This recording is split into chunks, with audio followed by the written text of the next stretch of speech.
Hello દોસ્તો, રામાધન digital ચેનલમાં તમારું સ્વાગત છે. આ ચેનલને સબસ્ક્રાઇબ કરજો. મારું નામ વિશાલભાઈ છે. આપણે આ વિડીયોમાં બતાવીશું કે ભગવાન શ્રી કૃષ્ણને પૂનમ ભરવાથી જીવનમાં કેવા બદલાવ થાય છે તે આપણે જણાવીશું આ વિડીયોમાં. તો દોસ્તો ચાલુ કરીએ. ભગવાન શ્રી કૃષ્ણને પૂનમ પૂર્ણિમા એટલે હિન્દુ ધર્મમાં ખૂબ જ પવિત્ર અને મહત્વપૂર્ણ માનવામાં આવે છે. પૂર્ણિમાનો દિવસ ચંદ્રના સંપૂર્ણ પ્રકાશ અને જોડાયેલો હોય છે. અને આ દિવસને આધ્યાત્મિક ઉર્જાનો વિશેષ સમય માનવામાં આવ્યો છે. શ્રી કૃષ્ણ સંભળાયેલી પૂર્ણિમા ખાસ કરીને ભક્તિ, શાંતિ અને આનંદનું પ્રતીક છે. શ્રી કૃષ્ણ ધર્મના સર્વશ્રેષ્ઠ દેવતામાંના એક છે. તેઓ વિષ્ણુના 8મા અવતાર તરીકે ઓળખાય છે અને ધર્મની સ્થાપના તથા ધર્મનો નાશ કરવા માટે પૃથ્વી પર અવતારી આવ્યા હતા. કૃષ્ણનો જન્મ શ્રાવણ મહિનાની કૃષ્ણ પક્ષની અષ્ટમીના દિવસે થયો હતો, જેને જન્માષ્ટમી તરીકે ઉજવવામાં આવે છે. પરંતુ પૂર્ણિમા પણ કૃષ્ણના જીવનમાં અને તેમની ઉપવાસમાં તરીકે એક ખાસ સ્થાન માનવામાં આવે છે. પૂર્ણિમાના દિવસે દાન અને પુણ્યનું પણ વિશેષ મહત્વ છે. ભક્તો ગરીબોને ભોજન કરાવે છે, દાન આપે છે અને સારા કાર્યો કરે છે. માનવામાં આવે છે કે આ દિવસે કરેલા સારા કર્મોનો ફળ અનેક ગણો મળે છે.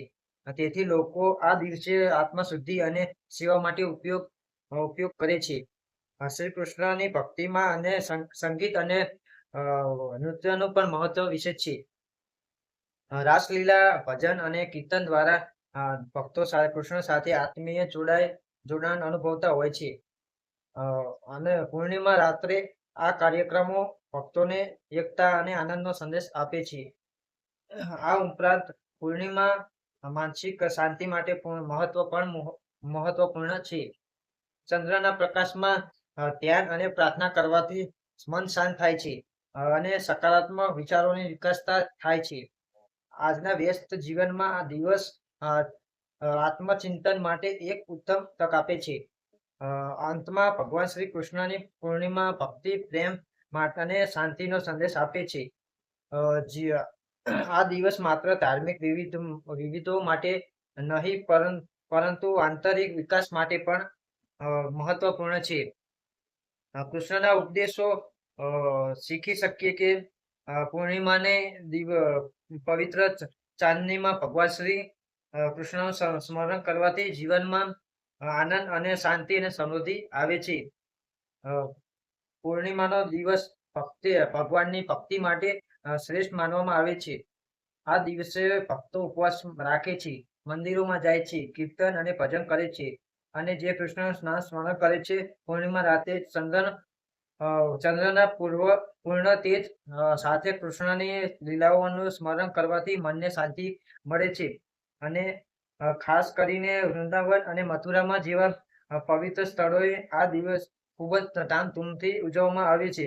શ્રી કૃષ્ણની લીલાઓમાં પ્રેમ, કરુણા અને ધર્મ વિશેનું મહત્વ છે. ગોપીઓ સાથેનો તેમનો પ્રેમ, ગીતા ઉપદેશ, કૌરવો અને પાંડવો વચ્ચેના યુદ્ધમાં અર્જુનને આપેલી માર્ગદર્શન, આ બધું જીવન માટે પ્રેરણાદાયક છે.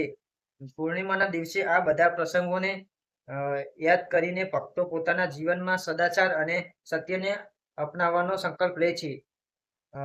ભગવાન શ્રી કૃષ્ણ અને ચંદ્ર વચ્ચેનો સંબંધ પણ રસપ્રદ છે.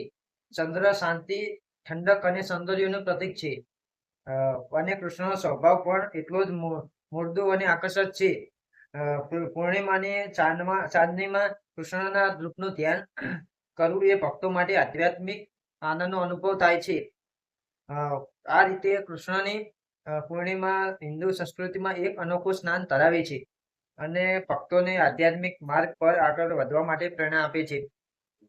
તો દ્વારકાની પૂનમ ભરવાથી આ ફાયદા થાય છે, જીવનમાં બદલાવ થાય છે. તો આપણે આ વિડીયોમાં જણાવ્યું. તો આ વિડીયોને સબસ્ક્રાઇબ કરજો, લાઈક કરજો, શેર કરજો, કોમેન્ટ કરજો, આ વિડીયોને સપોર્ટ કરજો. આ વિડીયોમાં 10 મિલિયન વ્યૂઝ લાવવાના છે, તો તેને સબસ્ક્રાઇબ કરજો. જય દ્વારકાધીશ.